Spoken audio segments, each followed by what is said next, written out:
Hey everybody, welcome to a special show, I guess we're going to call it, a very impromptu show. I am here with Kirk Harnack. Kirk from This Week in Radio Tech does a show for us, amazing show. I'm actually learning a lot from the show, and he's going to actually teach me a lot more stuff today. We're going to do a couple unboxings today. Hey Kirk, how you doing? Hey, I'm good. I'm good. This is an exciting time. You know, pulling stuff out of the box is always fun. I mean, even if it's used, even if it's, hey, from the Salvation Army. anything that you open up. It's fun to pull stuff out. Hey, and by the way, excuse me, I'm just getting over the end of a cold. I'm not contagious, Andrew, but I'm coughing up things from my lungs, so I may have to mute my mic every now and then. And listen, that's fine because we may lose connection here.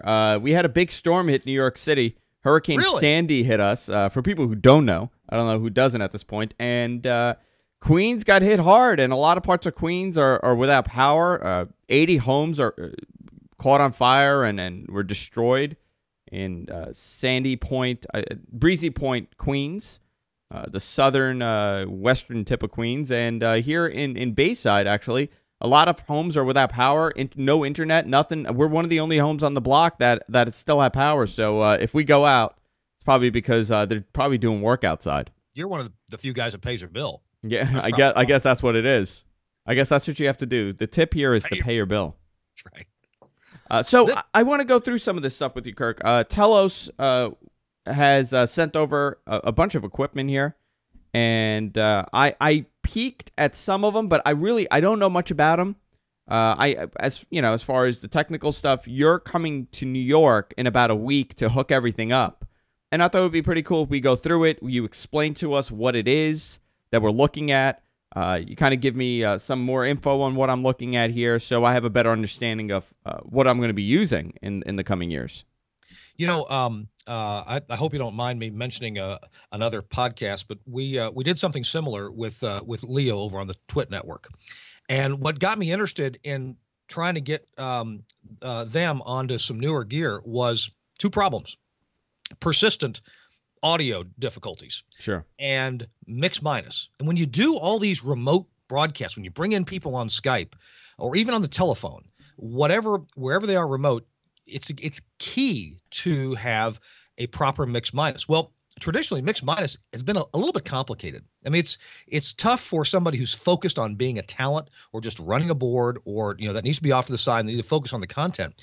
Mix minus is a little challenging. And now there's technology that does an automatic mix minus. It doesn't do it by echo cancellation. It does it by actually knowing, hey, this is the audio console talking now. I'm bringing in a source that needs to have a backfeed. So I'm going to automatically create a backfeed for that source. I'm going to send to that source everything except itself. And that's what mix minus is. We're going to send audio to the source, but not itself. Now let me ask you this, Kirk. Because Skype does the echo cancellation, do you feel that people don't look at mix minus as an important thing to have? They're like, well, I don't hear myself, they don't hear me, there's no echo here, so I don't really need mix minus. You bring up a good point, and this is a good teaching point, because if you're just using Skype between two people, let's imagine, first of all, the two people who are wearing headsets. So there's no connection between the audio coming from the other end and your microphone. Okay, they're essentially sealed from each other.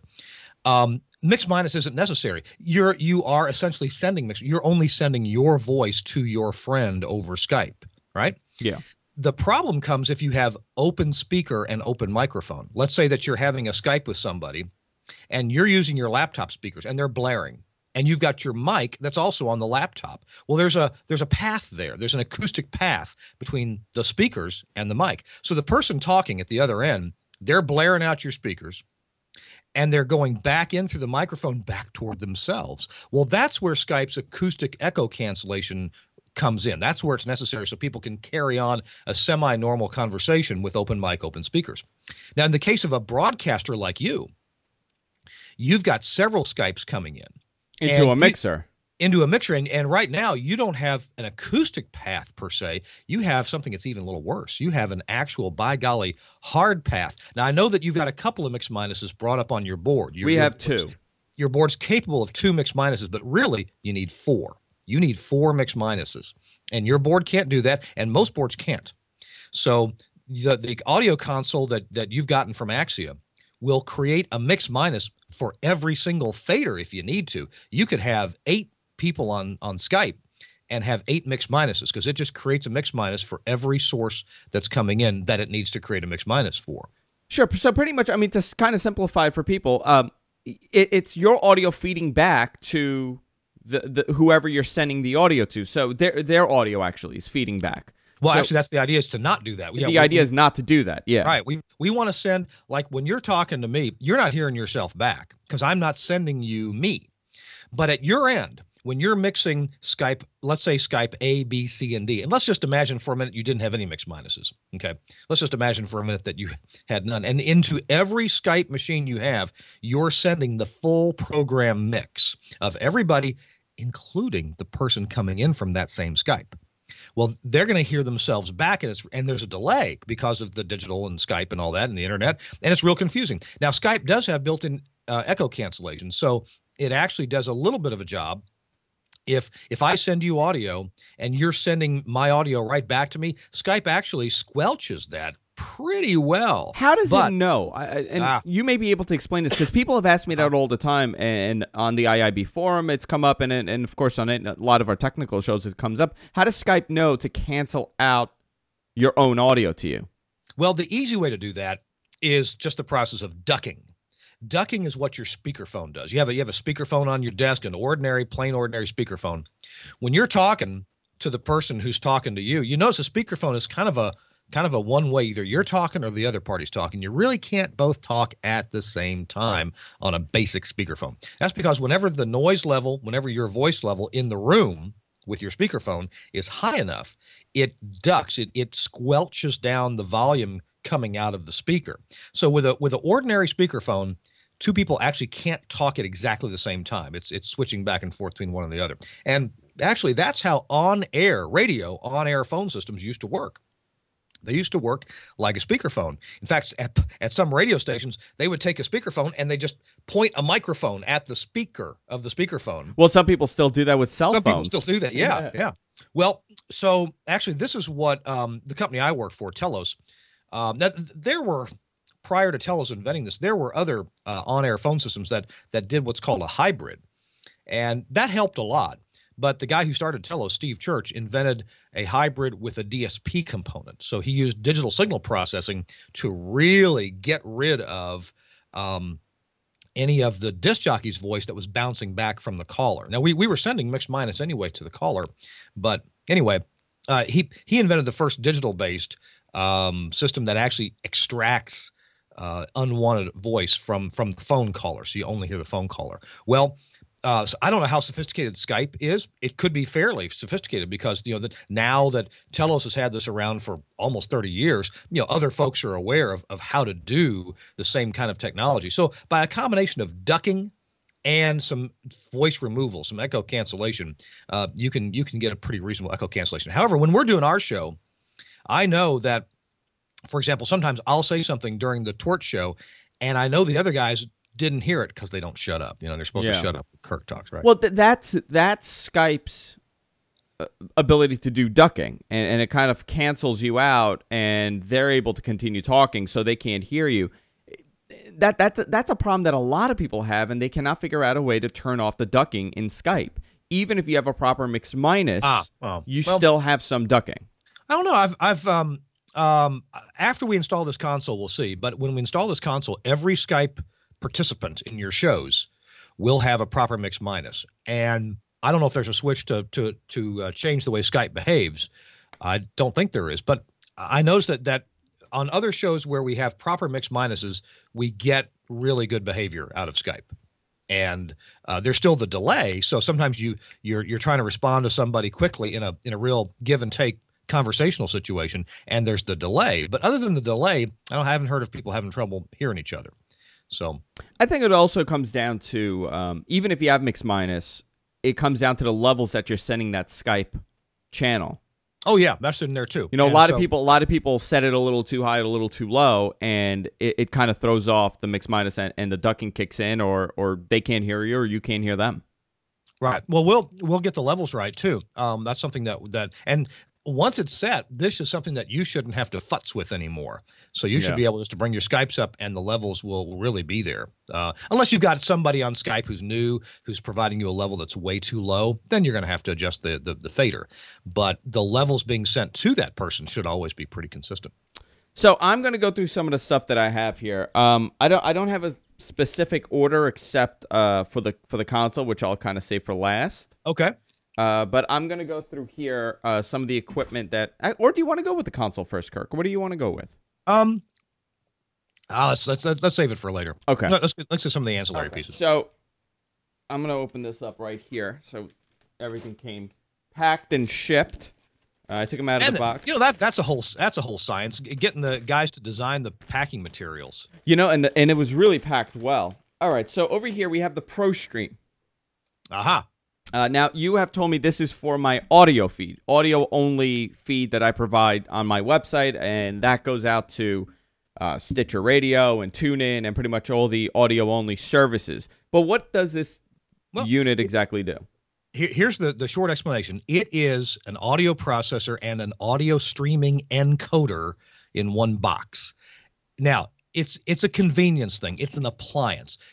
And people tell me, well, I can do that for free with a PC. There's free software out there to let me do audio processing and free software to let me do encoding. Like I can get Shoutcast and a plugin and, do encoding. Yep, that's exactly right. You can absolutely do that for free. If you consider the PC is free, if you consider the operating system is free, if you consider that your time is free in doing updates every, 2.5 days from Microsoft, and if you, want to put up with computer crashes as they're wont to do, and fan replacement and all the things that are a pain in the butt about PCs, you can do that, but it's free.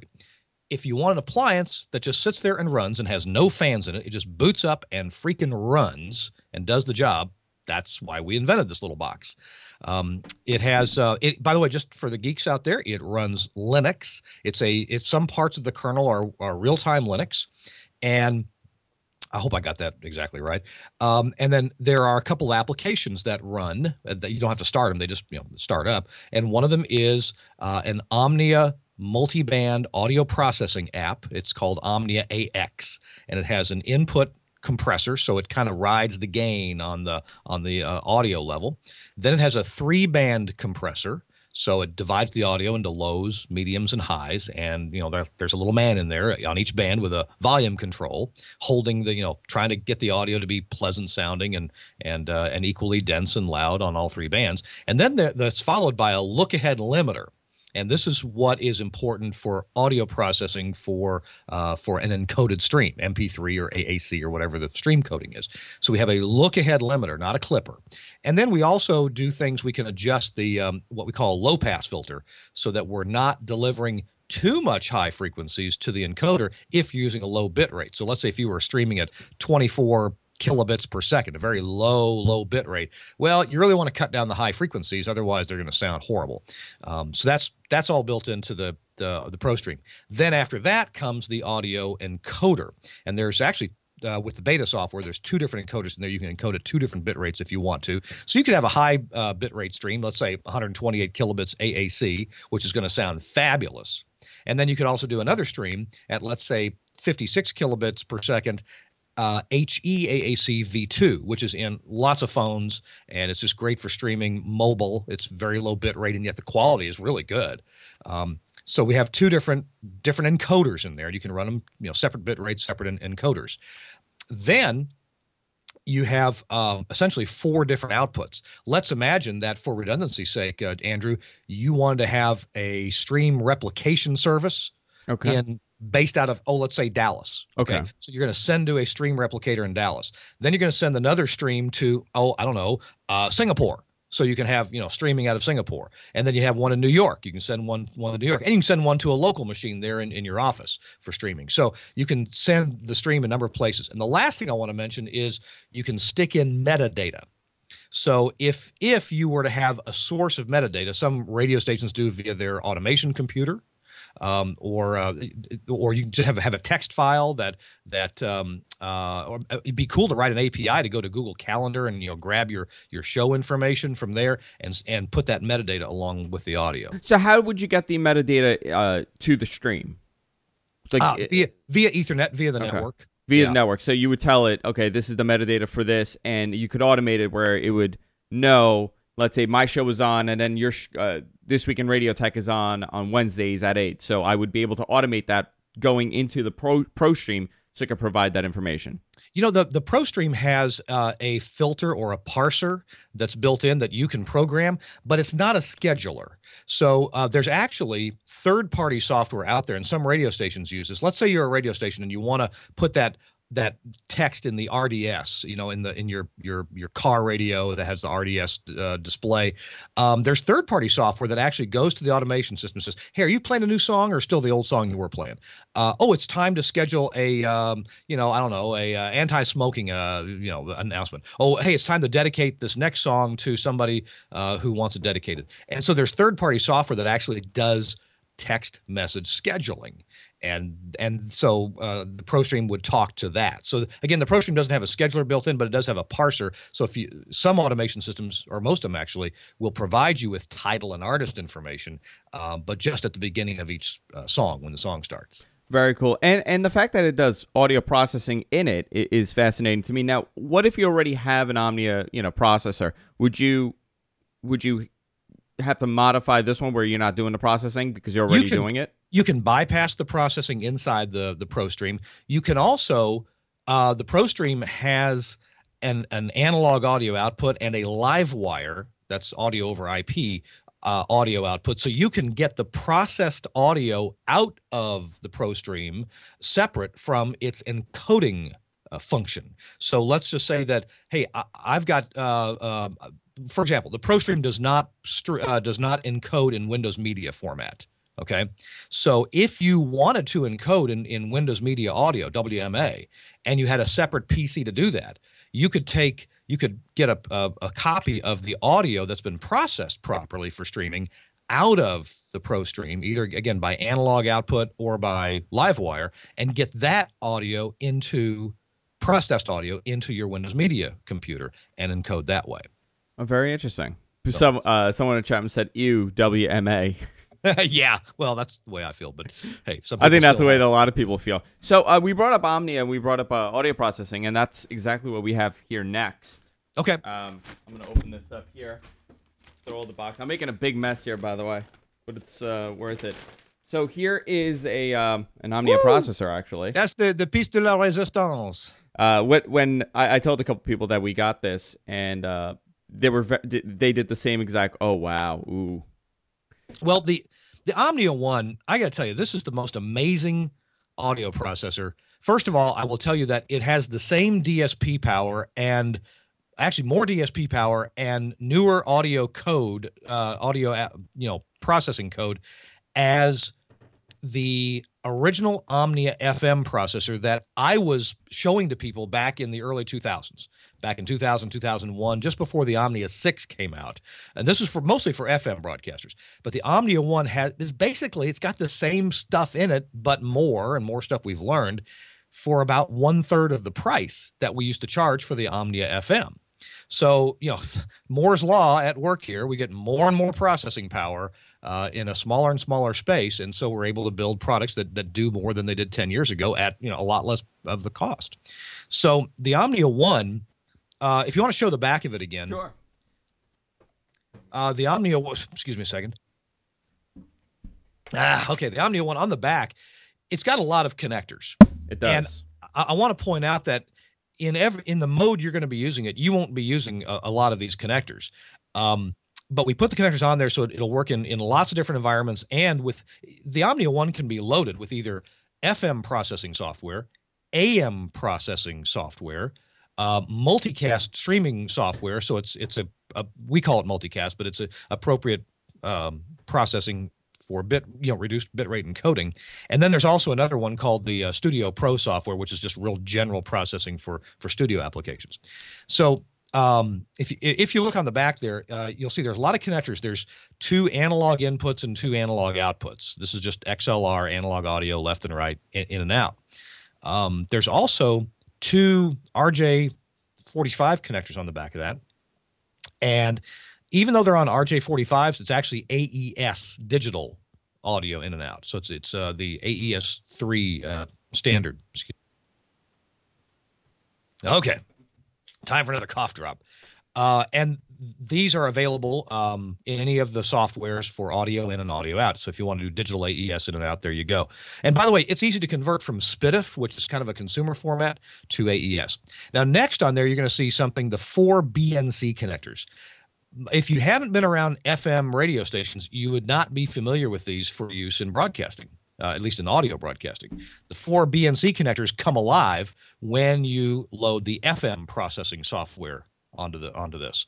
BNCs are typically used for what we, as engineers in FM, call composite audio.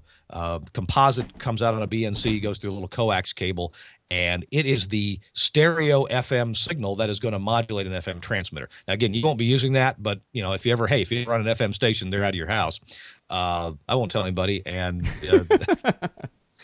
and that's the connection that you would use.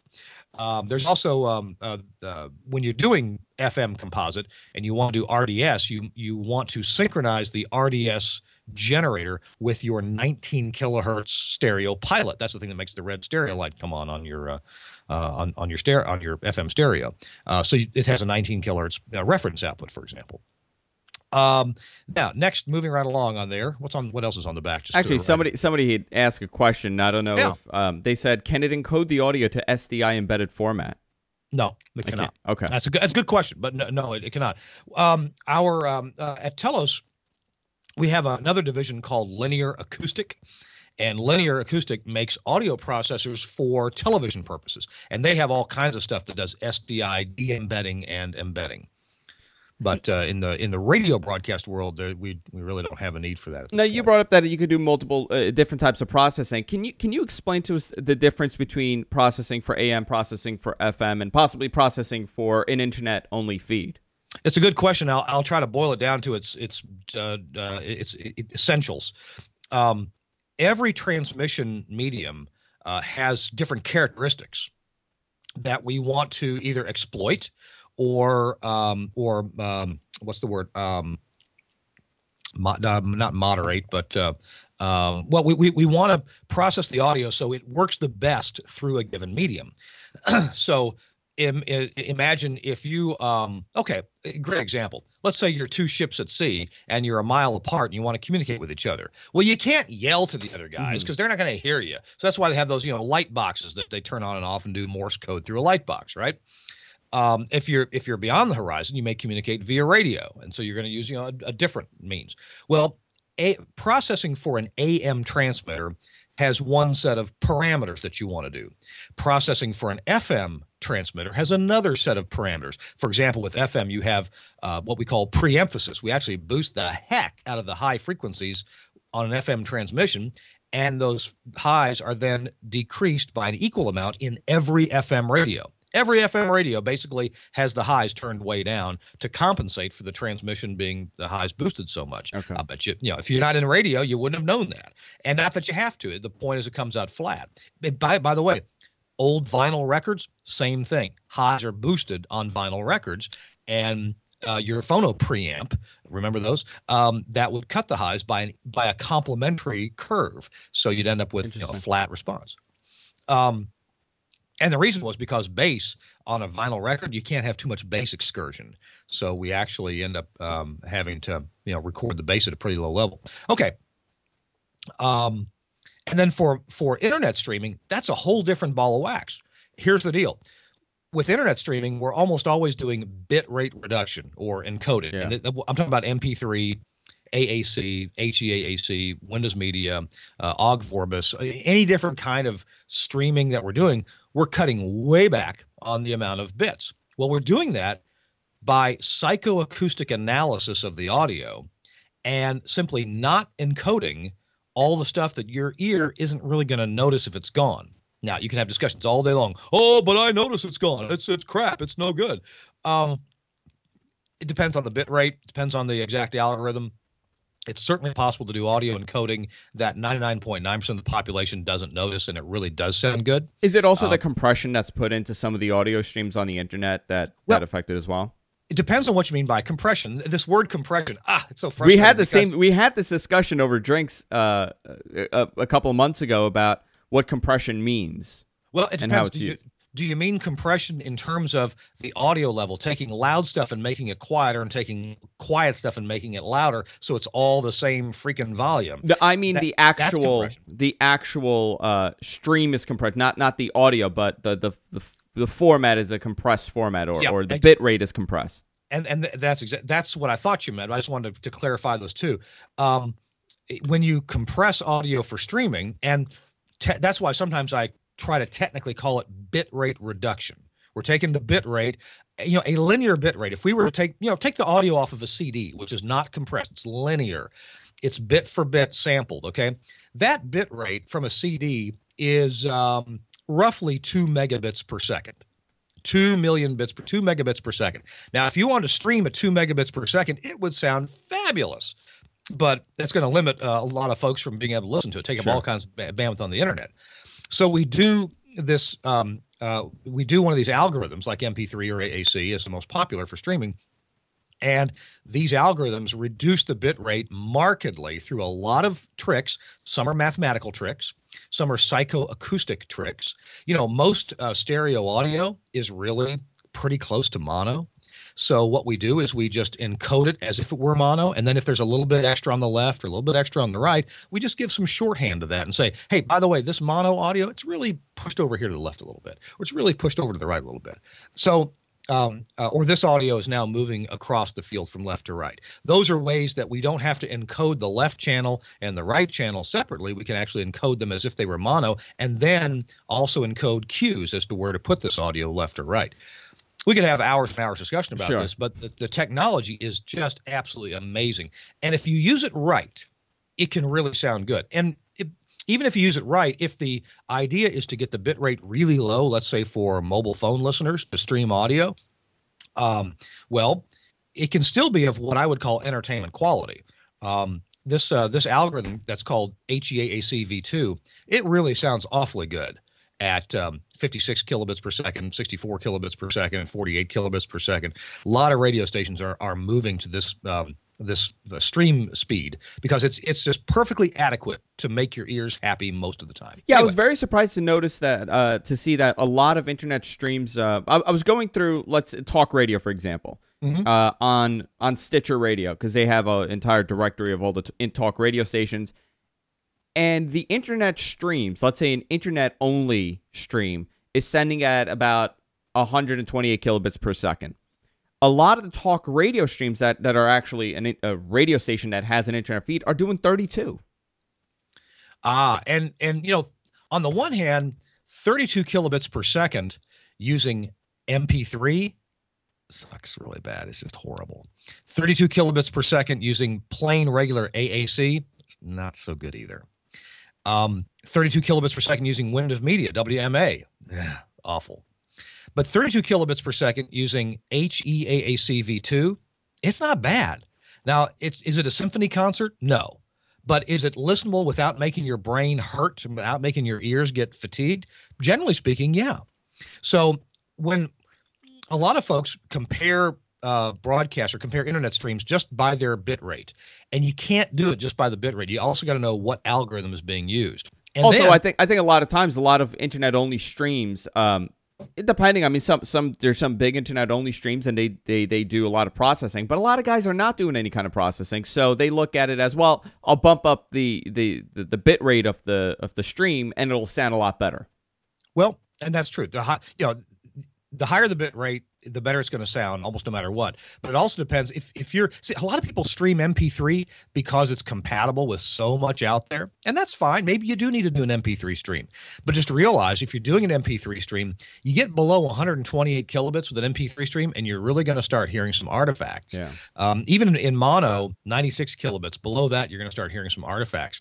And people do that for compatibility, but as the world gets more and more smartphones out there, and more apps like Stitcher and others, tune in and others, you're going to be able to pick up HEAAC, which I think is just the ideal codec to be using, because you can do 32, 48, 56 kilobits per second with HEAAC and have something that says, that sounds pretty good.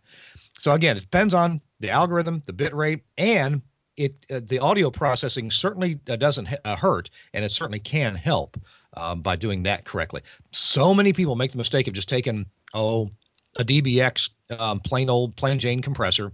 That's what we have right now. Or their FM transmission feed, and putting that into their coder. A lot of radio stations have taken an off-air feed from a radio and put that into their encoder to stream audio. And that's the wrong thing to do. That audio has been clipped by 10, 12 dB. I mean, it's got square waves in it. It's done in a way that you don't hear it so much, but an audio, the encoder for the internet streaming, it doesn't like square waves at all. Well, I'll tell you, this computer behind me is our audio encoder for our internet-only stream. Yeah. And we're using an open source application just to send the feed. It's called Butt. Yep. I forgot what it exactly stands for. Someone in chat room could tell us, but it does a good job because we're not really doing. At the time it was great, but now we've obviously kind of moved up as far as quality goes, and we're trying to improve the quality. So we're going to something like the ProStream and going to be using the Omnia. Now this is something that, and it's probably going to sound really dumb to you, Kirk, but I'm asked this question all the time. People come up to me and they say, I was listening to your feed in my car via, Bluetooth, or I had to plug directly in. It doesn't sound like radio. Why is it when I listen to talk radio, it has this sound? I mean, and we could all identify it. When we're listening to it, we all know what that sound is. But why doesn't internet broadcast, a lot of times, like guys like me and even Leo's stream at Twit and some other ones, how come we don't have that sound? And how can we get it? Is it the processing that something like the Omnia could do, or is it something else? Is it the environment also that plays a part into this? It's a combination of typically three things. Thing number one is the talent. I've once in a while, I'll work with a friend or a client who has a voiceover studio, and he asks, how come I don't sound like such and so does? Well, because you don't have such and so's pipes. That's why. Well, I say that to myself about you. I said, how come I don't sound like Kirk? No. That's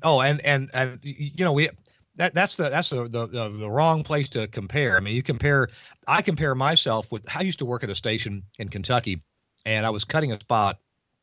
And the general manager didn't like the way I was cutting it. And so he came in, he cut the spot. Oh my gosh, his voice was just, magnitudes better than mine. And I said, Bill, how do you do that? He says, I got better pipes, man. Well, yeah, you do. Okay, fine. So the voice, I mean, the experience, the talent is one thing. I mean, people like you mentioned Leo. I mean, he knows how to work the mic. He's been doing this for years. He's probably done, 30,000 hours of interviews and talking on the radio. So he's got that experience behind him.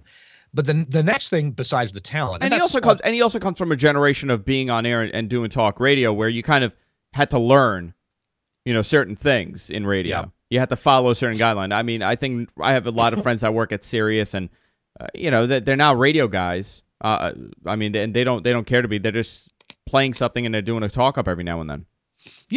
There's you listen to a lot of radio nowadays, and you hear talent on the air that doesn't sound like this anymore. It used to be back in the 70s and the 60s that you needed to have this kind of delivery if you're going to be on the radio. Well, you don't hear that so much anymore. These young guys on the radio, I was listening to some stuff from a guy named Wally that does some contemporary Christian radio here in Nashville.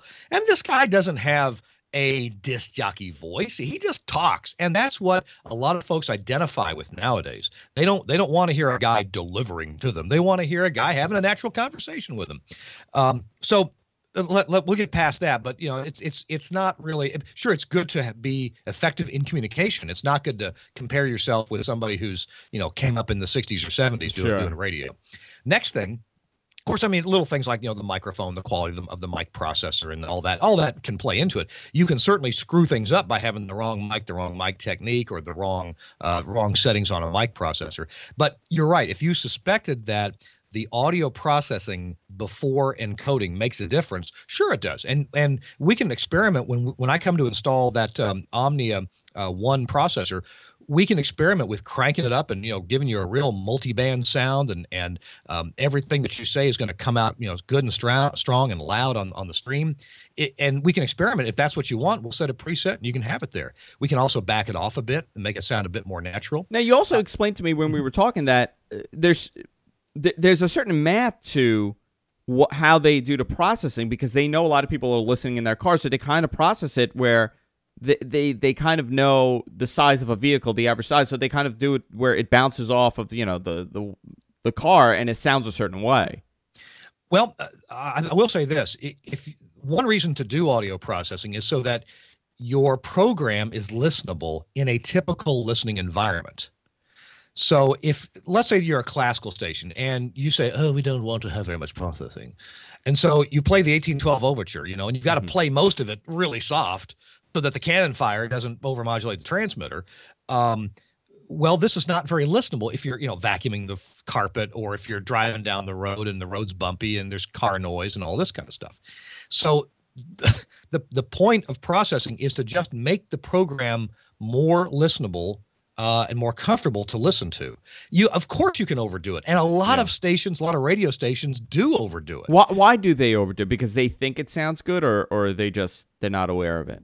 Well, there's actually a reasonably good reason to overdo it, and that is that there is a perception that whoever is loudest is somehow best. Yeah, and I think maybe program directors and radio station people put too much emphasis on this. But if you give a listener a choice of 5 different things, and one of them is a 1 dB louder than the others, they're going to like the louder one better, all things else being equal, which they never are. So there is the perception that the loudest stations feels like the strongest, the best, and loudness up to a point is good on your brain and your ears. Loudness changes what we call the Fletcher-Munson curve, the way your ear perceives frequency response versus loudness. And the Fletcher-Munson curves make things sound better at higher volumes to us. Well, now with analog FM radio, remember the days you got an FM radio in your car and you can punch between stations, and it tunes in, locks in just immediately. Yeah. And you could easily A, B, C, D, E, F compare different stations. Well, you need it to be as loud as, if not louder than, the other guys on the dial, because there was this immediate comparison. Well, the brain over a few seconds forgets the loudness of the previous thing that you listened to. And with digital radio, including streaming and HD radio, there's a time lag. You tune in, let's say you tune from one HD signal to another FM station's HD signal. It's going to take a few seconds to buffer up and present you with the new signal. Yeah, and same thing goes for satellite as well. Satellite radio, and the same thing goes for internet streaming. An internet station does not have to be louder than their competitor. Excuse me. Because that time lag. Now you need to be presentable. You need to have, your audio riding at a level that's usable to the listener and not fall. You don't want the listener to have to run their volume control up and down all the time. They're going to get tired of that and not do it. And that doesn't sound very good. I'm just going to tune away. So again, the reason to use processing, present things at a nice even keel level, and to use all the bits that you can in the bit stream and such. So I said there were 3 things. What was the third? Oh yeah, to sound like radio. FM radio has, I mentioned earlier, this pre-emphasis curve, and that presents a bit of the sound of FM. What it ends up doing is the pre-emphasis curve and audio processing makes the high frequencies sound a bit dense, or as some engineers say, makes the high frequencies sound a bit constipated. And that is a sound that, hey, guys my age and your age, we've grown up with, and so that's what FM sounds like to us. There are some audio processors on the market that mitigate that and actually sound much more natural, don't sound all densed up on the high end. And I've put a few of these on the air, and I've had some program directors tell me, doesn't sound like radio enough, even though it was on the radio. So a lot of it's what you get used to. Do you think that whole it doesn't sound like radio, or it sounds like radio, that's kind of changing now? Well, that's a good question. I'm not sure how to answer that. I think that, well, for example, your audio processing we'll put in next week, we'll just adjust it until it sounds happy to you. It sounds like, that's a good compromise between loudness, consistency, and if we do more of that, it's going to sound clipped or overcompressed, and it's going to sound kind of fake and kind of like this. You don't want to sound like that, do you? So we'll find the happy medium. Sometimes I do. There are times that I do. No, I think it's really cool, and there's so much behind it, you know, and doing an internet broadcast like this. A lot of people just think, okay, well, you take a mic, you take a mixer, you pop it in, and you broadcast live, or you do a pre-recorded podcast, and you're done. You're set. That's it. But it's not really like that. You know, and you're right. And ultimate audio level is such a big thing. Our human ears, we have, 140 decibels of range from the loudest we can stand to the quietest we can hear. Something really huge like that. And our internet feed, you know, the audio encoder, and the right level for transmitting over the internet, we've got a much smaller decibel range that we want to be in. In fact, typically we want to be stuck within a 10 to 15 to 20 dB range of loudness. So we've got to somehow take the real world, which, you know, I may be off mic like this and my volume's a whole lot less, or I may be right here on the mic, and we want to take that range and we want to we want to compress it down to something that is really usable for the end user, so they can just, you know, punch up your station, listen to it, and not have to worry about the volume. The volume will be wherever they set it, not going up and down seemingly on its own. So that's part of the purpose of the audio processing. Very cool. So I'm going to go to the what do I have here? Let's see. I have the God, this is heavy, Kirk. It is. This is really heavy. What is it? Looks like the engine. The engine, yes. Ah, okay. Well, this is going to be this is going to be the heart of the. It's upside down. Flip it over. There you go. This is a product from the Axia company, and you're looking at what we call the core, and that's spelled very IKEA-like. It's QOR, core 32, the core 32. On the front are various status lights that'll tell you, you know, power's on, whether it's producing clock on the network, which network connections are active on the back, all that kind of stuff. And on the front, you might notice, is kind of built like a heatsink. That device is fanless, which is really cool. And that was one of the questions that I had for you. Yeah. Because I'm probably going to mount this right next to me. Mm-hmm. And I was concerned, well, does it have a fan? And you said, no, totally fanless. If it makes noise, there's something wrong. Well, that's good to know. Yeah, so the front is a heatsink, so it's kind of cool. Show them the back. Can you hold the back up? I think I need to start going to the gym because I'm having a difficult time with it. Here's the back. So the back, this is so cool. I guess we'll go left to right. There's 4 mic level inputs, and we may not actually use those because you've got separate mic processing, and your mic processing's output is line level. So we're probably not going to use the built-in mic inputs, but we could, and those have built-in mic preamps, and you can turn phantom power on or off for each of those because, condenser mics want phantom power. Are we okay? Yes. Okay. After the 4 mic inputs that are built in, there are some analog inputs. Now, I know people look at the back of that, and look, folks, almost every connector on there is an RJ45 connector. Which is amazing to someone that really has never seen a digital, console or anything like that, like to this level that it's using RJ45. You would say, well, where do you put in the audio cables? Right. Well, there's no stranglehold. There's no lock that says an RJ45 cable must be an Ethernet IP computer networking connection. We chose to use RJ45s for analog and AES digital audio connections because an RJ45 is compact. It's very secure if you don't break off the little plastic tab that holds the cable in. They're gold-plated. They're self-wiping. They're really a great connector. So we use them all over the place to connect things up. So on the back, you'll see there's actually, if from left to right, just to the right of the mic connectors, there are a total of 20 RJ45s that are all kind of clustered together, 10 top, 10 bottom. They're a little farther to your left. And those are all analog inputs.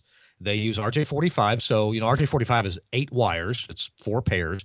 We just use 2 of those pairs, 2 for balanced left and 2 for balanced right. So the first, if just from left to right, the first 20 connectors are analog inputs, stereo. The next 8 connectors are analog outputs. So they are left and right, line level professional, +4 dB, dBV, dBu, whatever or plus 4 dBm, analog outputs left and right. The next 4 connectors, there's 2 that are AES digital in and 2 that are AES digital out. And that just uses 1 pair of the 4 pairs that are on an RJ connector. So there's plenty of pairs we're actually not using there. All right. So that's all the audio ins and outs. So everything just plugs right into this. Well, yes. Now, as we get farther over to the right, we'll see there's an Ethernet switch built in. Yeah. But the idea of this console is that we figure you've got some nearby audio ins and outs. So you can plug those up if they're within a few cable feet. Just plug them into the back of this thing. It's also possible to have network audio ins and outs, because this console, that mix engine that you've got in your hands, connects to a network, and it uses the LiveWire protocol for low latency linear audio over true Ethernet IP, just right over a computer network. So you will have a number of sources that come into that console that are going to be being generated by a PC. So like the Omnia One processor, it puts out LiveWire as well as analog and AEF digital. That ProStream will also put out LiveWire processed audio. So you could bring those into the console just via the computer network. Now, this is going to sound a little ignorant, but what is the benefit of using LiveWire? The benefit is, hang on. The benefit is that when you put audio on a computer network, life gets real convenient for building studios, especially when you have multi-studio facilities. Because for example, here's the best example. What if you worked in an office where you had, 20 people working at desks, and you had one color printer to handle everybody? What if you had to run a cable from each computer to the color printer in order for anybody to print? It would not be good. No. Yeah. What if you had 100 people in your office, and anytime somebody wanted to connect to Google.com, you had to go to the rack room and run a patch cable from Google over to that person's computer? Hey, how come I can't get on Google? Oh, somebody moved my patch cable. Damn it. So you get up and go to the rack room and you move the patch cable from Bob's computer over to your computer just so you can get on Google. Well, what if you had to do that with Yahoo and InTrade and E-Trade and everybody else, and Facebook and everybody else that you went to? That'd be crazy.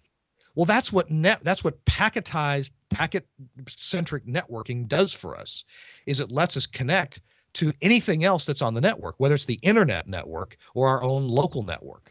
Well, up until a few years ago, if a radio station had, a satellite receiver that they wanted this audio to go to 5 different control rooms, they had to run a wire to 5 different control rooms. Now they could have a routing switcher, and I'm discounting that. A routing switcher can do this also, but a routing switcher is kind of like telephone company technology, whereas an audio network is just like the internet or a local network. It becomes so convenient. From right here at my desk, I can browse over to my radio station in American Samoa, and I can make changes to their network. I can adjust their mic processing if I need to. I can set their clocks. I can do all kinds of things from here because it's networked. So that's the benefit. Now, in a one studio situation like you have, you won't see such a benefit. It wouldn't be much more work to wire a traditional console in a one studio environment like yours. But a few things will help us out. All your computers, all the ones that we can get the IP driver to run in properly, which should be all of them, those will have just one cable onto the system instead of audio in and audio out and dirty connections and little 1/8-inch, stereo tip ring sleeve connections. None of that. All that goes away. It's one RJ45 cable. One RJ45 will handle your audio to all those. You can also handle GPIO, that is contact closures, over the same thing. We do messages using the Ethernet packets. So for a radio station, let's say you've got an automation system playing your music and it's located back in the rack room somewhere. Well, from the console, I can press start on that fader and it will send a message to the automation system. Hey, start the next event right now. And all that over the same Ethernet cable that the audio is going in and out of. You don't have to have a whole bunch of wires that are all soldered or punched down or connected in some way to the computer like we used to have to do. So it simplifies things a lot. Is there a quality difference between using an RJ45 cable to send audio and receive audio compared to traditional analog cables? It's hard to make an argument that there would be a downside, and we can speak about that in the three different formats that are on the back of that very Core 32 you've got. There's the analog in and out, and that's on, again, gold-plated connectors. It's really hard to argue that an XLR connector is better. We did provide XLRs for the mics because people are just so used to that, but now we're building gear that uses mic inputs that doesn't have XLRs. It's RJ45s, and people are getting used to that idea. If it's the AES digital inputs and outputs, well, there's no quality difference there. It's passing the same digital signal. And if it's audio going over live wire Ethernet, I mean, the quality is fabulous. It's sampled at 48 kilohertz. It's 24 bits of bit depth. It's a magnitude of quality better than your CD player. That's amazing. I think it's all perception, right? I think people, the psychology behind it also plays a part. Well, I'll give you an example. Here in Nashville, where I live, this is the home of the Dave Ramsey Show, which is a nationwide radio show. It's on 600 affiliate radio stations every day. Dave Ramsey, gives financial advice in a 3-hour show, basically tells you to cut up your credit cards and go get a second job and pay your bills. Well, for years, Dave Ramsey used a fine analog audio console. To do some of the features they needed, they had to build all kinds of little external boxes to handle IFB, interruptible foldback, just to handle all these different little functions that they needed to. Well, 6 years ago, they bought a digital console from Axia, which replaced just so much infrastructure of theirs. What were they using prior to it? It was an Auditronics console, a company that's no longer in business, but I knew these guys when I lived in Memphis. Perfectly fine. I mean, perfectly fine. Back for the 1980s, mid 80s and late 1980s, state of the art audio quality in Auditronics consoles. So they replaced it with this digital console. On it, they asked, "We're going to hear an improvement." I said, "Well, your Auditronics console is a fine console. I don't know that you're going to hear an improvement." Well, I got to tell you, the very first day that Dave Ramsey went on the air with his new digital console from Axia, and everything was live wire, I was listening to his affiliate here in Nashville, and the affiliate was receiving Dave's signal by, first of all, the Axia console, then ISDN up to New York, then over the satellite link, and then back down to WWTN here in Nashville. I'm telling you, I heard a difference. It was cleaner and clearer than it ever had been before. You could just notice it. And made me wonder, okay, what was wrong with their previous console? What was gone was hiss and noise and any kind of crackle when they run a fader up and down. There'd be crackle from the fader, and so, that goes with obviously the build quality of the console. Yeah, and the age of the console. If the fader's getting crackly, but on a console like the Axia one, you haven't shown the console yet. We're going to get to that real soon. The faders on the Axia console, the console itself, there's no audio in it. It's really just a mouse that looks like an audio console, right? Because it just tells the mix engine what to do. Hey, can you show the back of the mix engine real quick? Just want to try a couple more things on it. There are some big connectors, those D-sub-15 connectors. Those are the parallel port looking connectors. That's for contact closures in and out. If you want an on-air light to come on when you turn your mics on, we'll hook it up to one of those connectors. Now, next in the lower right-hand corner, there is an Ethernet switch. The guys at Axia designed this Ethernet switch themselves using the same chipsets from Marvell that Cisco uses. So there's 2 gigabit ports. There's 2 SFP ports, that's small form factor pluggable ports. So you could run fiber into those if you ever needed to. And then there's several 100 base T ports. A couple of them have power as well. I think maybe 4 of them offer power over Ethernet. So someday if you get one of our telephones, here, put me up on camera for a second. If you get a telephone like this one to put callers on the air, you can run that right off a PoE port. It provides 48 volts to power that phone. Wow. Show the back of the just one more time. So there's an Ethernet switch that's built in. You can use your own though. And then do you see the white plastic connectors? That's where the console will plug into one of those white plastic connectors. And you could connect multiple consoles to one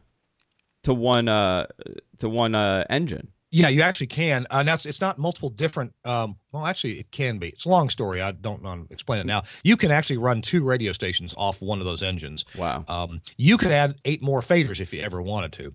The final thing I want to point out is there is a connector on there it's a big D sub with two great big honking pins. Yes. Just to the left of the power connector.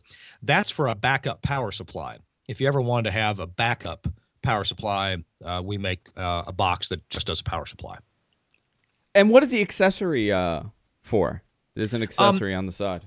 You can add more consoles. There's a separate surface that does 8 more faders. There's another one that does 6 faders plus a telephone controller. And then there's another one that has 6 faders plus some user definable buttons. So we labeled accessory, but it's really for expanding the console. Okay. So now I guess this is the final piece. Okay. Let's see it. He's going to go get it. He's going to go get it. It's big. It's big. It's not that big. Fits in a 19-inch rack if you want to.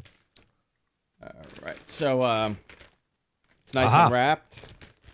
In the anti-static bag. I'm actually keeping these bags. Well, if you ever want to anti-static your cat, just don't put him in a bag. That'd be bad. Here it is. No power on it. It looks pretty when it's powered up. No power. So I'm going to put it on the table, and I'm going to... You going to point a camera? Yeah. All right. Let me move this. Now, I'll point out that the console, the Surface, and the Core 32, they connect to each other with a technology called CAN bus. And this is really popular, and it's in the automotive industry and in the process control in factories. CAN bus is relatively short cables. I mean, up to, I don't know, 15, 20 meters or so. And it carries 48 volts at whatever current level that you can fit over the wires you choose to use. And then it also carries high-speed serial data on separate wire pairs. So the point is, it's a good technology to power something that's going to take more power than PoE, power over Ethernet, could supply, and then it's high-speed serial back and forth. So again, the Surface connects kind of like a mouse would to the engine that we saw, but it does it through this CAN bus technology. So I have a camera zoomed in. Okay. On the console. Here it is. All right. And it's not powered yet. So yeah. I have to tell you, going from, a mixer to a console, this thing glides. I mean, it's super, super smooth. And I'll tell you a little story about those faders. We searched high and low to get some faders that were better than anything else people in the industry were using. Most everybody who builds consoles uses Penny & Giles brand faders, and they advertise that, oh yes, we use only long throw Penny & Giles faders. Well, that's fine. Penny & Giles faders are just wonderful, and they've been the industry standard for decades now. We searched and searched and found another brand of fader though that to our thinking is built better than Penny & Giles, and it's built smarter. With every other fader on the market, that knob that you're moving right now is pushed over a metal stick, and that metal stick goes straight down into the fader assembly, where there's a sled assembly, and a sled rides typically on 2 rails, and it's got some little metal brushes, and they brush against a conductive plastic surface, and that's what makes the resistance change when you move the fader up and down. Well, you notice that mechanically speaking, there is a direct straight connection from the top of the fader into the fader. If you spill water on a typical console, water goes directly into the fader. If you get some, I don't know, cookie crumbs on top of the console, they fall directly into the fader mechanism. If you put hairspray on your hair, hairspray is going to float directly down into the fader mechanism. That's a problem that you and I have, Kirk. Yeah, exactly. We thought, is there a better way to do this? Well, we found, and I'll tell you what, I'll draw a little picture here to show you how this works. By the way, for people, you brought up the CAN bus port cable. This is the cable. Yeah, and the CAN bus cable, you can make that any way you want to. I mean, we have that cable made for us. So that's a real heavy duty Ethernet cable is what you got with the connectors. And this isn't something that you could go and order, obviously. You can't go and buy this in a store. Not that I know of. People make their own CAN bus cables just for the needs. Here, if you want to put my camera up, there we go. This is how that fader is made. The opening to the fader is on the side of the fader, not on the top of the fader. So if you pour water into here, I'm not saying none will go in the fader, but it'll probably, go around the fader assembly. And certainly dirt, dander, hairspray, crap like that, it's got, it since the fader mechanism enters, let's see here, this is backwards, from the side, it's just much better protected. So those faders will last and last and last, and they really shouldn't get dirty. I know I've gone into way too much detail, but we're very proud of these faders. No, and that was one of the first things that I noticed, when I picked it up. But the build quality on this thing, and I'm coming from consumer level equipment. I'm going from a Mackie mixer, which is a phenomenal mixer, but you could tell, you can notice instantly the build quality of this device. Well, the company I work for, Telos, Omnia, Axia, there's a company we're partnered with. And these guys are geniuses. It's called Smart Shape Design. And Smart Shape designs the front panels of most of our products. And they design, like if you look at all the plastic moldings, like the sides, the overbridge, the extrusion that the overbridge is built into, Smart Shape designs. In fact, show the bottom of the console. Could you turn it over for a second? I actually just picked it up to do that. It's got the cable entrance for the CAN bus cable. Now look at this. You see where that little curved piece is? The cable enters there. It's held in pretty well by I guess a narrow part, and then it connects in. I guess you can see where the cable goes into right there. Yeah. I guess you can. This is a really intelligent design. It's super smart, and it just holds the cable in there really well. Well, Smart Shape Design, they do all kinds of work for Telos, and they design stuff. They design the housing for MRI machines and for these really cool consumer baby carriages that they're selling in Asia. They're just cool design stuff. Well, they work with us. They're actually in the same building in Cleveland as Telos is. I actually just plugged in the CAN bus into this. Okay. And I'm going to rest it down because we're going to connect it to the engine. Okay. So let me move. Well, so can you explain to me all the knobs on this thing? So we have, it says 1, 2, 3, and then there's a phone. Sure. What is that for exactly? Well, in audio consoles, we have this notion of inputs and outputs, and sometimes we need more than one output. Sure. If you just got a cheap little audio console, it might have one output. Anything you mix in goes to the output. Well, broadcasters often need more than one output because they might contain different mixes. Okay, the main mix might be on what we call bus 1 or program 1. But we might want a mix that has everything in it except, maybe the bumper music. And so when we mix it together, whatever fader the bumper music comes in on, we deassign it from bus 2. And bus 2 is our bus that we have this recording of everything but the bumper music. So some people create mix minuses this way with different buses. Is it plugged in yet? No, I haven't plugged it in yet. Okay. No, you're welcome to it anytime. Okay. I don't fresh from the factory. I'm not sure what will pop up. So in terms of lights coming on, we'll just have to see. Now I should explain. There's a whole row of round knobs at the very top of each fader channel. We call those fader channels. There are 8 fader channels there. The round knob is kind of a multifunction thing. If you just grab it and turn it, this is an optical encoding knob, so you can just turn it around and around and around and around and around. It'll last forever because it's optical encoding and doesn't have a wiper on it. And you can set it to default for certain functions, like you can set it to default as a gain trim. If you need to make a real quick gain trim, you can set it that, hey, if I just grab that knob and turn it, it behaves as a gain trim. You can also set it to default to other things, like you can set it to default as a pan pot. So if you have a stereo input, you can just grab that knob and turn it left or right, and you'll get a panning effect left or right. If the button, that knob also pushes in and behaves as a button. So if you just push it in, then it brings up a little menu on the OLED display that's at the bottom of the fader. When we switch back to the camera shot, you can see that. There's a little small square, like just over 1-inch square OLED display where a menu comes up. Right below that knob at the top are those 4 bus assignments. There's bus 1, 2, 3, and 4. The fourth bus is actually a multi-function bus. It's kind of interesting the way we designed it. It can behave just like a bus like the other buses, but at the same time, it also acts as a recording bus and as a phone bus. And those have different behaviors as to where they tap the signal off of each fader.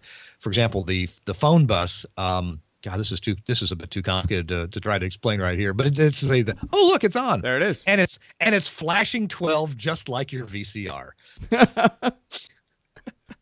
All right. Hey, point out those 4 bus assignment buttons at the top. Okay. Yeah. So there's bus 1, 2, 3, and 4, and the fourth one's a phone bus and recording bus. But like I said, it's multifunction. Then we have the faders we talked about. Then actually right below the fader, there's a little square window. And this is an OLED display. Is there anything, probably nothing on that OLED display right now? Nothing on it right now. Okay. When we get it programmed, this shows different things. One cool thing that it shows is even if you've got the fader potted down, there's a little tiny meter that is displayed in that OLED. That's kind of like a confidence meter. It's like a pre-fader level meter, if you will, if you're familiar with mixing. So we can actually show you what level is coming into that fader before you even turn the fader up. There's the 2 buttons that are just below the OLED display. One is a multifunction button, and normally it would act as a talkback. Here's how you would use it. Let's say that we're doing a show, and you've got 4 Skype people on 4 different faders. Okay. Okay, Andrew. And let's say that you want to let's say you want to say something to me. Okay, so let's assume this is your line, this one right here. And tell you what, go ahead and assign it to several buses. Go ahead and turn the channel on down at the bottom, the on-off button. Okay. Turn it on. Now, so I'm on the air, blah, blah, blah, blah, blah, blah, blah. And that's your Skype channel that's got me on. Let's see, I'm having a hard time telling. Is the button the multifunction button lit up? This is the one that's just above the on button. Nothing's lit up there. Okay. Touch the one that's just above the on button. It says soft, and then it says review. Preview. Touch the soft button. Soft. Okay. Does it light up? I'm having trouble telling from here. No. Okay, well, there's nothing loaded on that channel. But basically what would happen is while you've got me on the air, that soft button is first and foremost a talkback button. So if you push that button and talk into your operator microphone. The soft button. The soft button, yeah. Okay. Its natural function is to talk back. If you were to push that button and talk into your microphone, even if your mic is turned off, go over to the far left, that's your far right, and turn that all the way down, and in fact turn that channel off. Okay. Just turn that channel off. Turn this off. Okay. Yeah. If you were to go back to my Skype one and just push that soft button and hold it down, while you're holding it down, your mic is feeding me. For a brief period of time, I'm no longer hearing the show being fed back to me. I'm hearing your mic. So you could touch that and say, "Hey, Kirk, we got to wrap this up in the next 3 minutes," and let go. I hear that quick message. That's what in TV world they call that IFB, interruptible foldback. And so that's how they cue the reporter out in the field. Now, at what level is my audio? Because I put this all the way down. It's at sorry. It's actually adjustable in the configuration. It's going to be at a normal level, okay. Even though you're potted down. You don't have control over that level, but we'll set it at a okay. Level. So you set it in, I guess the config. Okay. In the config. Yeah, exactly. By the way, this whole console is configured through a web browser. That's amazing. Every piece of gear that you showed has a web browser built into it. So you just take your browser and go to the IP address that you've assigned to each piece of gear, and bam, up pops the GUI to set it up. If you can order a book on Amazon, you can configure one of these consoles. Now, I have this question. Can somebody else, let's say I'm having some audio issues and I have no idea what I'm doing. Can somebody adjust my levels from another location? Yeah, and the easiest way to do that, the LiveWire network, you probably want to keep separate from your business network. And that's because the LiveWire has a whole lot of things on the network, like clock packets, that Wi-Fi hotspots, for example, don't want to deal with this. And so it's best that the Axia network and your business network are separate. But you can have a computer or two that have two network cards in them, one for the Axia network and one for your business network. And so if you gave, for example, if you wanted me to adjust something or somebody in our tech support department, you would just give them access, remote access to some computer that's on both networks. And then they would open a browser on your computer, and then they would make the adjustments that you wanted right there or do their troubleshooting. So by the way, I got the little the displays to come up on the okay on this. And we haven't even configured this yet. I forget just what'll come up and what won't before you configure it. But yeah, you can see the little OLED windows have some things on there. So I can pretty much say, okay, this channel is going to go to 1, 2, 3, and then maybe not the 4. So this won't go to the phone line. Yeah, in a typical broadcast situation, the phone bus is the one that is assigned to provide mix minus to a telephone, and so you can decide. Let's say that you've got a. I'll tell you, it's even a longer explanation from that. We have a feature called Talk Around. Okay. So even like during a commercial break on a broadcast station, you can have. Let's say that you've got the mayor on line 1.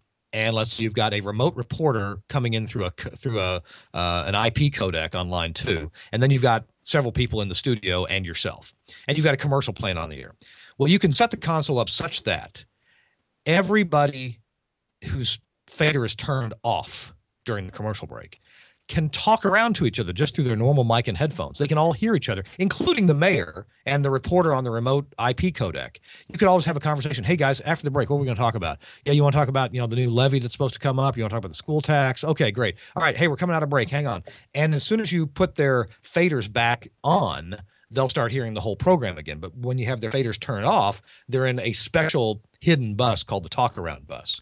And they again, you can just carry on a conversation amongst yourselves without having to have a fancy intercom system to talk amongst yourselves. So now, one question that I have for you is, how would we set up the headphones on this thing? There's no headphone jack on There's no headphone jack on the console. Yeah. So what we're going to do is from that Core 32, it's got several analog outputs. We're going to choose one or more analog outputs and feed those outputs to a headphone amp. They probably won't drive headphones directly. They're a line level output. And we'll feed a headphone amp, which I know you have, and then your guests will plug their headphones into that. It's so different from having a mixer, for example. I mean, it's totally different. Yeah, it's funny. When I first started installing Axia consoles, it took a couple of installs to wrap my brain around it. But then, okay, I'll give you an example. On a typical Axia network, you've got a very complete console there with lots of inputs and outputs right there on the console. Other consoles that Axia makes don't have so many inputs and outputs on the back. They're really intended for a multi-studio networked environment. Yours will network, but yours is also intended to work standalone. So when people say, well, where do I hook up the speakers? The answer is anywhere you want to, because any output can be assigned the speaker feed. Where do I hook up my headphones? The answer is anywhere you want to, because whatever output you plug your headphones into will just, in the web GUI, will say, okay, headphone feed, go to that output. Well, how do I know which input to plug my cassette player into? The answer is anywhere you want to. So totally, I mean, you assign everything. Exactly. And when we're doing the install at your place, we'll put up on screen, live on GFQ, we'll put up the web GUI interface. Yeah, which will be really cool. Yeah, so folks can see how that works. Now, in my setup right now, and we have about 10 more minutes, so we'll get to the important stuff too now. We have a DBX mic processor, and we have 4 of them. How are we... Is it important to keep those because of the gate on this, or could you totally eliminate that and bypass that and go directly into it? I'm sorry, I got distracted 1 second. Could you repeat that? Yeah, you know how we have the DBXs, the mic processors? Yeah. Okay. We're going to keep the DBXs in our setup, right. For the gate. Is there any gating on the processing that the Omnia is doing? Gotcha. Okay. Yeah, the Omnia has overall gating. But the idea of gating on individual microphones, it's a great idea, and you should have it individually on each microphone. And so gating, or in a different way, it's implemented downward expansion, is is that, let's say I've got a little bit of noise in the room. Let's say there's a fan blowing or something. You set up the gating or the downward expansion such that if I'm not talking right in the microphone, there's a little man in the processor, and if there's not audio coming in the microphone at a reasonable level, he turns the mic down. So when I shut up, he'll turn the mic down such that any noise behind me is not going to get picked up. So gating or downward expansion is a great way just to get the room to sound quieter. And it's often used on drums, for example. On a drum, you got a loud thwack or a thump that you want that to come through, and nothing else really needs to come through. So you can set up gating on drum channels, and any gating or downward expansion can make a noisy room sound like it's quieter. Yeah, I mean, we pretty much use the DBXs just for that. We don't use too much compression or any kind of we don't use the highs and the lows on this thing. We just do the gate, and that's it, to kind of keep the room noise down, because it's not a perfect environment. Yep. And it does a pretty decent job. I mean, it's amazing. It's a $200 piece, but it does a pretty decent job at it. And we're going to incorporate it into our setup now. Now, is there anything that we missed, Kirk, before we wrap it up? Because there's so much to know about this, and we're going to be doing the live install on the air, I believe, on Friday the 9th. Yeah, that's right. Assuming LaGuardia gets back open again. Yeah, because it's underwater right now. Yeah, they convert their seaplane port back into a regular airplane. Yeah. And it's going to be, I'm expecting that we're going to tear apart a lot of wires that we're never going to use again. I mean, that's going to be the amazing part of this, because we have so many, cables going up and down and left and right, and it's just going to be one if we're using the IP, the driver for the audio. We're going to eliminate a lot of wires, and in doing so, we're going to have a cleaner sound overall. We're going to get rid of lots of little 1/8 inch, tip ring sleeve audio connectors that you'll no longer have crackle from those if you ever did. And you live close to the ocean there, so you get some salt air, which really destroys these kind of contacts. So lots of radio stations I've worked at, when they have gone to an Axia system, or any system where you're using this kind of technology, you do end up eliminating a lot of problems. Now you end up bringing a few problems in, and you have to become a bit knowledgeable in networking. Don't assign the same IP address to two different items, because they're that's not good for the audio. If you have a computer that is way too busy doing something else, it may not have time to service the IP audio driver, which is a very real-time function, because it's doing low latency audio. So there's a few things to be cautious of, but just like any technology, there's great benefits, and there's usually a few things you got to watch out for, and so we'll teach you that along the way. Excellent, Kirk. I want to thank you for explaining this to all of us. I'm sure there were many people in the audience that were interested in this, and they're going to be downloading it, and they're going to learn a lot from this, because there's an obvious transition here. You start off, a lot of internet broadcasters are starting off, they start off small. We got a mixer, but now they're looking at something like this. They are. There's now, there's over 3,000 Axia IP audio consoles that are on the air and in production rooms now all around the world. So there's this technology. Hey, 10 years ago, it was a science experiment, and 10 years ago, it was somebody's doctoral thesis. And 8 or 9 years ago, we started making the gear and putting it to use. And after all this time, now the folks at Axia, with their live wire technology, instead of being like a standalone system, we've partnered with other technologies like Ravenna.